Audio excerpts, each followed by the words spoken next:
ദേ ജയിലിൽ നിന്ന് പുറത്തിറങ്ങിയതും ഒരു പൂട്ടിക്കിടക്കുന്ന വീട്ടിൽ കക്കാൻ കയറി. അവിടെ അൽസീമേഴ്സ് ഉള്ള വേലായുധനെ ചങ്ങലക്കിട്ട നിലയിൽ അവൻ കണ്ടു. ദയെ കണ്ട് തന്റെ മകനാണെന്ന് കരുതി വേലായുധൻ അവനെ ATM-ലേക്ക് കൊണ്ടുപോകാൻ ആവശ്യപ്പെട്ടു. കിരുവന്റെ അക്കൗണ്ടിൽ പൂത്ത പൈസയാണെന്ന് ദയ്ക്ക് മനസ്സിലായി. അത് എങ്ങനെയെങ്കിലും തട്ടിയെടുക്കണം എന്നവൻ കരുതി. അപ്പോൾ വേലായുധൻ തനിക്ക് ഒരു യാത്ര പോകണമെന്ന് പറയുന്നു. ദേ ഹെൽപ്പ് ചെയ്യുന്ന പോലെ നടിച്ച് അയാളുടെ കൂടെ ആ റോഡ് ട്രിപ്പിൽ ചേർന്നു. ദയുടെ പ്ലാൻ വളരെ സിമ്പിളാണ്. വേലായുധത്തിന്റെ വിശ്വാസം നേടിയിട്ട് അയാളുടെ പൈസ എടുത്തു ഒളിച്ചോടാം. ATM-ന്റെ പിന്ന് ഇടയ്ക്ക് വെച്ച് വേലായുധൻ മറന്നു പോകുന്നു. അത് അറിയുന്നതുവരെ ദേ വെയിറ്റ് ചെയ്തു.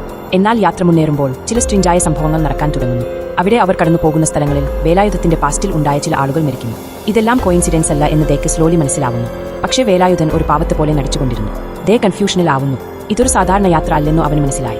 യാത്ര തുടർന്നു പോകുമ്പോൾ ദേക്ക് സത്യം മനസ്സിലാവുന്നു. വേലായുധൻ ഒരു ഹെൽപ്ലെസ് മനുഷ്യനല്ല. ചൈൽഡ് സൈക്കോളജിസ്റ്റ് ആയിരുന്ന വേലായുധത്തിന്റെ ഭാര്യ ഒരു ചൈൽഡ് അബ്യൂസ് കേസ് പുറത്തു കൊണ്ടുവരാൻ ശ്രമിച്ചിരുന്നു. എന്നാൽ മർവ്വരോഗം ബാധിച്ച് കോടതിയിൽ വെച്ച് അവർക്ക് സാക്ഷി പറയാൻ പറ്റിയില്ല. പ്രതികൾ രക്ഷപ്പെട്ട സങ്കടത്തിൽ അവർ ആത്മഹത്യ ചെയ്തു.